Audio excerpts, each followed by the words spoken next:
So a couple of things that are always important. You always have to know your audience. So you know that the necktie I picked out to wear here? Where's the Collier's table? Haygood Morrison. Haygood made sure when I started at Collier's as their chief economist that I came properly attired to South Carolina and that I didn't get into any SEC football problems. So he's responsible for my tie. He also explained to me what most people think is the crescent moon on the tie or the flag. Any of you know what it really is? All right. It's a gorget. It's a metal piece to protect your neck in battle from being decapitated. So now you all are enlightened, and so you probably knew that or whatever. But it's not a crescent moon. It's gorget, and it's important for battle. And given the way things are in this economy, maybe we got to equip all the politicians in D.C. with a gorget to identify them. So anyway, I appreciate being here, the opportunity. I'll tell you how much I love the Charleston market. So today, I will have spent the equivalent of driving to Washington, D.C. to come here and go back home to spend a few hours with you, and wouldn't change 1 minute or 1 mile of it. But anyway, 5 hours down and 5 out back tonight. I have a commitment, but I will do anything for 2 hours in Charleston. So Jennifer, for the hospitality industry, you've got it exactly right. So I've got a limited amount of time. So one of the first things I learned when I was at the Federal Reserve and with Chairman Bernanke was you have to have a good disclosure slide. So here's my disclosure slide. I'm my own Conway. I have no ties or relatives in Conway, South Carolina. Tim Conway. I'm not related to Kellyanne Conway, the Trump Organization, any of that. I don't even have a Twitter account. I don't tweet. And I also did not meet with any Russian authorities before coming down here today. So there we go. So Charleston, South Carolina measures up. Anybody from the media in here or the Post and Courier? You have a great local, business paper that does great stuff. They really dig into the story, so I'm very complimentary. Anyway, this was a piece that recently came out, Charleston's regional economy humming at fastest pace in South Carolina. So your GDP is growing at about 15%. I mean, this is what we want as a nation, right? We're struggling to get to 2% as a nation. You guys are growing at 15. The other markets in South Carolina are very respectful, in the 10 to 11% range, Greenville and Columbia. These are some statistics and numbers and where you measure up. These are kind of important because my next slide, some of you may be wondering, is Amazon's HQ2 going to come here? What are your chances? So these are some important metrics. So you're a top 100 MSA in terms of population. That's very respectable. You're a top 100 MSA in terms of GDP growth overall. You're as a state or whatnot. Individually, your market here, you're at 15%, was pretty impressive. Job growth is impressive. Home price appreciation, y'all know this story. You're growing at more than double the national average, 8 to 9, 10% range. So all those are great. Your employer, your top employer, very diverse. I was speaking in Tampa last week, and they don't have this type profile. In terms of the diversity of the, what Leslie, you were talking about, that was very, very important information. So pull Leslie's slides out and follow that because the why behind the office absorption and whatnot is incredibly important. And the port story isn't just an industrial real estate story. It's a huge office and retail and hospitality. This is my favorite graphic, the only port in North America that has a graphic like this. And this tells the whole story. All four of my fellow panelists here have talked about. This looks at the South Carolina State Port Authority. It is a state port authority. Its mandate is to foster economic development throughout the state. You have probably the best port director of anyone in North America, and Jim Newsom and his excellent staff, and they get this. And look at where the entities in the economic development and the entities that use the port that come to Charleston, where they're located. And it's not just BMW or Michelin Tire or we know the Volvo story and the Boeing story, but look in the upstate. Look at what's happened in the first inland port story. The courage that the port had here to develop an inland port to tap what was going on in the Greenville-Spartanburg area. It was so successful, they hit break-even and profitable stage within 3 years. It was a 5 to 10 year plan to get profitable. And now they're doing the second inland port in Dillon, South Carolina, which is going to be mind-blowing in terms of what happens and some of the tenants and entities that get drawn in there. But this is your economic story. There isn't another port. Go to any other port website in North America, and they don't get this. It's about economic development. In fact, I joke, if economic growth and development were an SEC sport, you guys would be the national champions. I believe you kill it. It's a great story. So here's a story on looking at Charleston's shot at the Amazon headquarters, the second headquarters. I spent a lot of time digesting the RFP. Any of you go out there, the website's on this slide, to look at some of the requirements. And unfortunately, it tells you kind of where it's narrowing down. So the first thing is they want an MSA that's got at least 1 million people in population. That limits us to 53 MSAs in the United States right away. So we go from 360 down to 53. They said they want the eastern United States. This is not an expansion of the West Coast and Washington State. This is entirely new, 50,000 new employees, engineers, high-skilled workforce. So whoever wins this, it isn't going to be just for that market. The ripple effect is going to go far out, probably 300 to 500 miles. So this cuts out Phoenix, Denver, all of Texas. So all those other markets that think they have a chance, they clearly said this is an eastern market story. This one's a tough one. They want a low risk to natural disaster risk. So they don't want to be where hurricanes could happen, seismic activity, bad things like that. So I would just say in your marketing campaign, you already got it out of your system. Like Tampa, they haven't had a hurricane hit in 100 years. So when I talked to them last week, I said, look, you're going on your second century without having a hurricane hit. You guys had your shot with Hugo, and that was the Navy base, and then Hugo back to back. People were ready to write the epitaph on Charleston. So look at the story. In fact, I say Pittsburgh and Charleston are two of the best and quintessential turnaround stories in North America cities. I don't know if you've been to Pittsburgh, but it is almost like an Austin, Texas, Silicon Valley, high tech. They stole Google out of Orlando. Incredible transformation. And the same thing with Charleston. When you look at what you've had to deal with Hugo, the Navy base, everything else, incredible story. Next thing is that they want very diverse communities inclusive of everything. And I mean everything. Your bathrooms have to be inclusive. So probably North Carolina, honestly, is out. Charlotte and Raleigh would be a great place, but I don't think they can get the bathroom situation figured out before the decision. All your proposals have to be in by mid-October. The decision will be made in the first quarter of 2018. Workforce ready. You've got to be ready to deliver or show how you're going to deliver 50,000 high-skilled IT, technical engineering, all that kind of logistics supply chain people. That's a huge task. And I think the thing that would hit Charleston would be they say, well, look, you've already got Boeing, you've already got BMW, you've already got Daimler Chrysler, and now you're getting Volvo.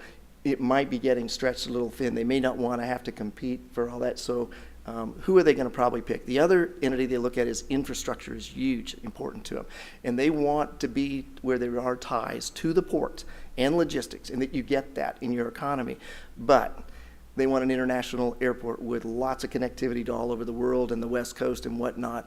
And so I think that's a little bit of a challenge here. So who are my my handicap top 5? I believe it's Atlanta and Northern Virginia, Washington, D.C.'s to lose. They hit on every single mark. And if you look at the correlation in the East, what are the 2 markets that have had the most growth in data centers for all of these reasons? And they're Washington, D.C., Northern Virginia, and Atlanta.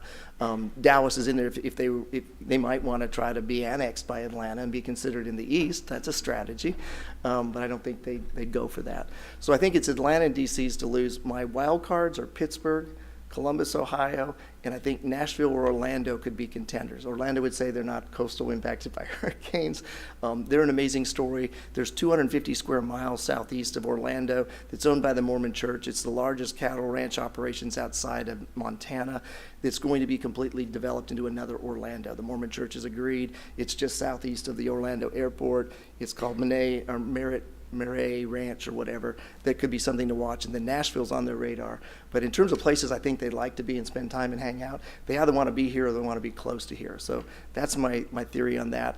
This is an important point because what you heard in my fellow panelists talking about, what we're going through, what you're a beneficiary of, is really the disruptive forces. So think back 50 years ago. So I know the CCIM's in here. I spoke to their leaderships. I talked about this. Go back 50 years ago and look at the most valuable, dominant corporations in America, and really the world. Number 1 was General Motors. They had 1967 had just completed building their 100 millionth car. This beautiful 1967 Chevrolet Impala. They've been displaced by Toyota, and this is important for you guys. Who's heard of the little car company called Geely? You all better get to know them very quickly. They own Volvo. Right? They also own Lotus. They also produce and manufacture more electronic vehicles in the world than anybody. They make Tesla look like a rounding error. They also own 90% of the rare earth minerals to basically manufacture those batteries. And they just recently announced, this company in China, announced that within 10 years, China will not sell or have in use a single carbon-burning automobile. It'll all be electric. This company, Geely, has all the things. They're pick Charleston for the port, to learn from BMW, all your logistics and everything else. This will probably, my prediction is within 5 to 10 years, Geely will surpass Toyota and will be the largest automobile manufacturer in the world, and will have a major tie here. AT&T. So AT&T in 1967, dominant telecommunication company, had just installed its 100 millionth phone line. Apple accomplished in less than 10 years what it took AT&T a half a century to achieve. Mind-boggling. And when you look at everything that we're doing today in manufacturing, in office, in retail, it all revolves around this device. So everything we do is going to be connected this, revolve around this, including the car companies.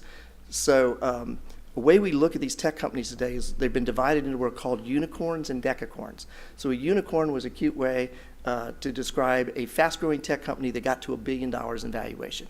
Well, they became so commonplace, they've displaced it with now what's known as a decacorn. So you get to $10 billion in valuation. So who are some of these decacorn companies that people are paying attention to?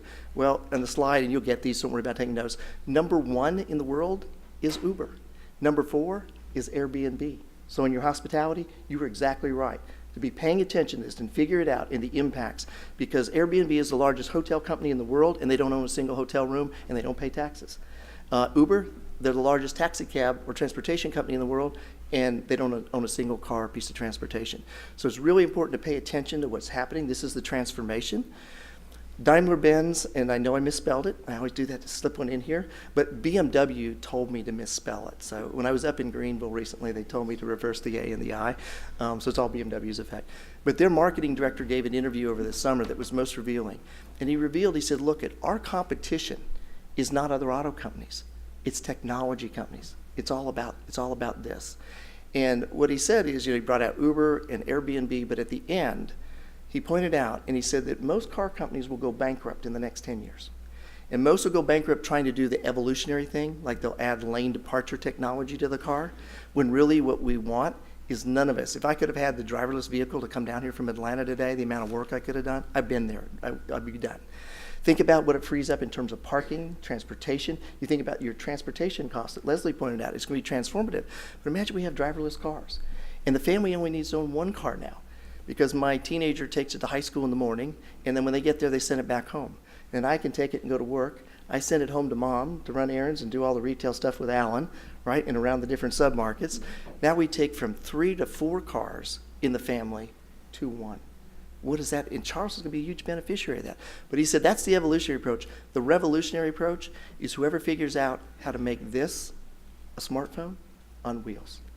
That's what our transportation is going to be about. So this was a very revealing one for somebody here. I'll quickly give you my forecast of the economy. I have kids that are 7 to 22. I'm on the work and die plan. It's all self-inflicted. We adopted all of them as special needs. My youngest is Luke here. When I travel, the deal with Luke is I have to have a picture or 2 of him in the presentation. I'm in the midst of 3 days of travel, so I have to have 3 slides of him in here. So I used pictures of Luke over the summer to describe where the economy is. So the first one was us out in Colorado with his cowboy hat on. And Luke, I used it as this is him tipping his hat to GDP. First quarter GDP on a national level this year was 1.2%. Hello, this is the best first quarter of GDP that we've had almost since the financial crisis. It was a phenomenal quarter in terms of a first quarter, because first quarter is usually the worst one. Why is it the worst one, right, Leslie or Alan? Because in the third quarter second quarter we get busy building houses. Third quarter we have all the manufacturers, e-commerce folks hitting stuff in the warehouses and the stores so we can go into debt. Fourth quarter we go into debt. First quarter, the weather sucks except for here in Charleston.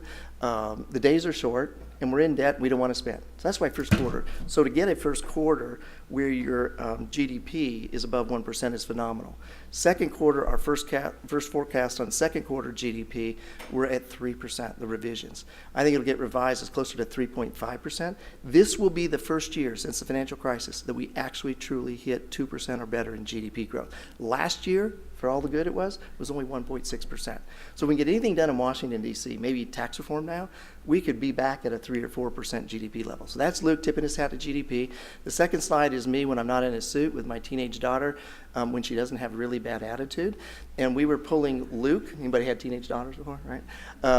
They become real people after their teenage years again. So we were pulling Luke on a little shovel in a little race. And so I use this to show there are only two things that are driving the economy today. They're Allen, consumer spending, and they're housing. And if you look at it geographically, it's the southeast markets that only 30 markets out of all 360 have had over 10% total job growth since the financial crisis. And you're one of them. And they're all in the southeast. And the other batch that you stratify them, they're all ports or inland logistics markets. So it's about Lee, inland supply, logistics, Amazon, tied to the retail side. The last one is Luke at swim team this summer, and you can see he's hanging out with one of his friends. They're sharing a libation. I'm here to tell you, and I just got out of banking, and I'm going back to academic to have fun, and got my apartment set up in Tuscaloosa this past week, and I even have a kegerator, and life is good again at 55. But anyway, it is okay for bankers and commercial real estate developers to hang out and partake and talk about real estate lending activity again. This is my forecast. I'll let you read through it. There are a couple things I want to point out in here. There is one mega risk, and this is for you, Lee, that could absolutely be the Grinch that stole Christmas coming this December. So on December 19th, the week before Christmas, when the most Amazon packages are going out for delivery, we have the infinite wisdom in Washington, D.C. to implement the electronic truck driver log system. And we only have 53% of all trucking companies that are ready to be compliant. 47% aren't going to be ready. And so they have to, December 19th, have electronic logs. They won't be able to go across the interstate system, pass through the truck stop areas without electronic logs. So this is something that could really hit retailers. It could really hit the logistics and supply chain system. And my recommendation is, if any of you are thinking about Christmas gifts and using Amazon, order in the next 2 weeks. Get your stuff delivered early. We could have major supply chain disruption. If you're in the retail business or you're doing leasing or office warehouse, this could really be something that you want to share with your clients about. The property types that are performing the best are industrial and housing, and that's no different here. At the bottom, Fed interest rates. So I brief the Fed 4 to 5 times a year. I just was up there before the last FOMC meeting a week ago on the Monday before, and we were talking about them. Harvey and Irma are going to have a huge impact. And this is going to hit you guys in a particular way. The impact is the increase in construction costs. So we were already running, I'm going to flip to it here. We were already running about 5% construction inflation. And we're going to see, because of Harvey and Irma essentially are two Katrinas. Right? So Katrina was a $50 billion impact. It's going to be over $100 billion. The major insurance companies, people like Home Depot, they've been out there optioning materials, supplies, contractors. If you've got construction projects going, if you've got materials ordered, you could see huge hits to your budget and disruption in the supply chain as you go forward. So really pay attention to that. This is just a graphic of GDP in the United States, the untold story. The Southeast there, 2 years ago, we became number 1 in GDP in the United States. So this region, along with your state, your MSA, we're number 1. This breaks down the United States. You can break it by region. What you'll notice here, I have North Carolina and South Carolina highlighted. North Carolina and South Carolina combined together are approaching a Florida in GDP activity. Over 4% GDP. So when you look at the two together, and you only have one port serving those two regions, pretty impressive story. The commercial real estate outlook, I've learned to modify this for college. So this is the life cycle that we go through in real estate. So you know, phase 3 up there is hyper supply, party time. This is rush week on the university system. You overdo it, they do excesses. So everybody's worried that we're overdoing it in multifamily, industrial, right? Charleston, you're in there, you got lots of activity. I wouldn't stress the fundamentals are good. Then you don't turn the party off, so you go down to the lower right quadrant there. That's the hangover, really bad stuff. You knew you should have stopped. You feel terrible, all that. Then you move over to the left side. You start to recover. That's where you discover that warm pizza or cold pizza and warm beer are a good antidote to a hangover. And then you go back to expansion. This is when you're back in the gym, rehydrated. That's the life cycle in real estate explained for the university system. This is a great graphic that CoStar maintains. Basically, they put the various property types. They put how they're doing in supply, demand, occupancy, rent, and sales. And for Lee, as you can note, they break out logistics. Logistics and the supply chain stuff is outperforming everything. 3% growth in supply, 3.5% growth in absorption. Occupancy is still improving, and rents are growing at over 6%. But here's the quagmire. All right, got to pay attention, Lee. So why are sales down 25%? If this is such a great story in logistics, why don't we have product transacting? It's owner occupancy, right? Amazon, Walmart, all these entities, retail and industrial. So Alan and Lee are going to get together, have cocktails. Retail and industrial are combining as one property type. What we're losing in retail, we're picking up in logistics and supply chain. It's just internet transactions are occurring in Lee's world that moved from Alan's world. Alan's doing more entertainment, drinking and eating and partying. They're at Rush Week all year long, right? That's kind of the story, but it's pretty impressive there. This is a great story that was recently done. Some of you may have seen it. South Carolina commercial real estate market humming in economic boom. You've heard all the statistics here, so I won't dwell into it. You have great reporting. These are my numbers that I pull out and look at, and which basically knows multifamily vacancy below 5%. You have a housing affordability problem in this region. And if you want the labor and you want the millennials and you want to keep this talent and you want to keep people like Volvo and them coming here, you've got to solve your housing problems. So the transportation's one, but you've got to deal with that. The development pipeline is a concern. The metric that we use to track in housing is a jobs to permits ratio. Create 5 jobs for every 1 permit. And when you're below that, you're overbuilding, or you don't have the job growth for it. And you guys are well below the 5-to-1 mark, so you got to pay attention to that. Office vacancy, I'm not worried about it at all, right? When's the last time you've been to a city that had an office vacancy rate 10% or less? Congratulations. Keep building. A lot of your stuff is older, needs to be renovated, needs the technology. It's tough to develop in the peninsula, so I'm not worried about office. Leslie was exactly right. Retail, Alan's exactly right, having a great time. When's the last time you've been to a city where every single submarket has economically feasible new retail development with big box and not just the internet transaction stuff? It's a rare story. I can probably count on one hand the number of cities where every single submarket is healthy like you laid out, Alan.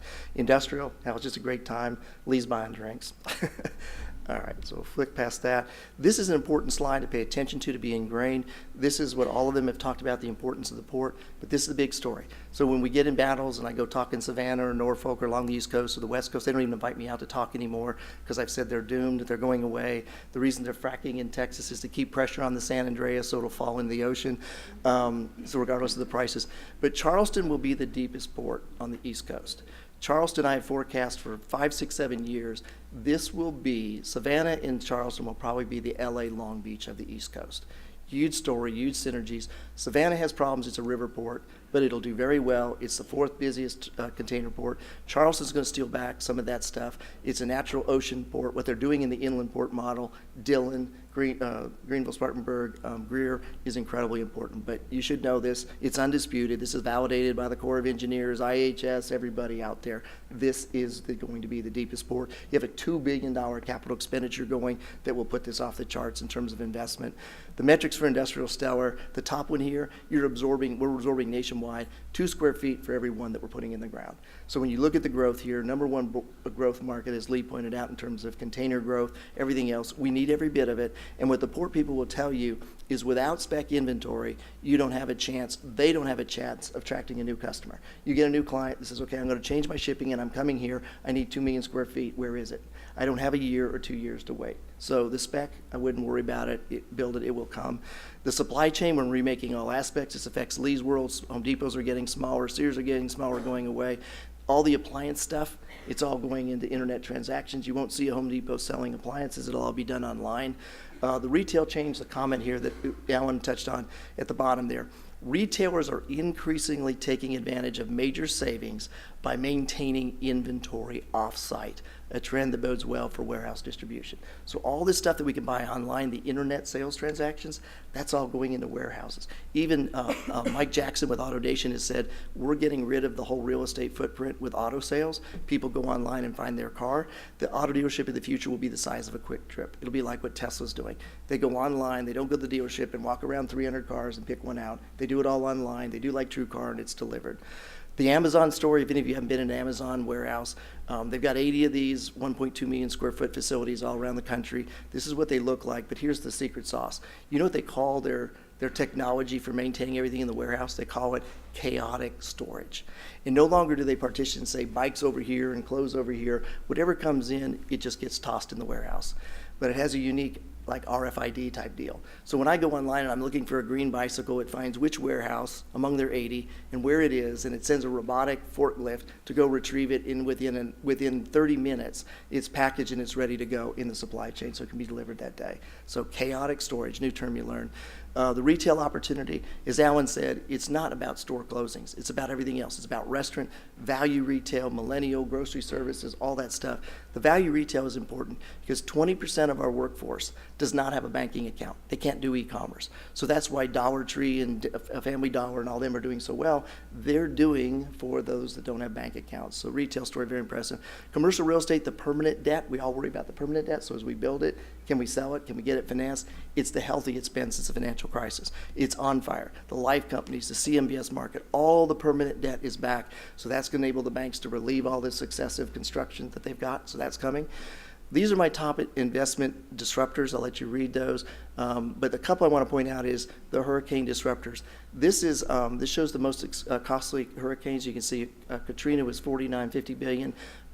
Harvey and Irma together over 100 billion, and the ripple effect is going to be much farther than that. The other one is, how many of you have heard of a publication called ENR, Engineering News Record? Yet it costs like $60 a year. They have a great construction economic section in there where they track what's happening with materials, construction labor, by MSA, everything else. And what it's showing is before the hurricanes, we were running over 4% inflation in materials and labor. Their forecast is we're going to be looking at over 10% the next 2 years because of the impacts in Florida and Texas and beyond. This is my story on why what's happening and all you guys are winning and what Lee talked about supply chain. Post World War II, we put a supply chain on the West Coast because we didn't have an EPA. We didn't care about diesel emissions. We didn't have hours of truck service because we had new interstate systems. So if truck drivers fell asleep on the interstate, they just drifted out into cotton and cornfields and didn't kill anybody. Fast forward to today, right? 70% of the population lives the yellow line east of the U.S. The supply chain is not trucking anymore. We have EPA, we have hours of work service, the electronic log system. It's all about rail. And how do you get to these 70%? And the two red dots are Memphis, Tennessee, and Louisville, Kentucky. Memphis is FedEx, and Louisville is UPS. Those are your fulfillment centers. If you get an Amazon box, at some point it's going through one of those two places.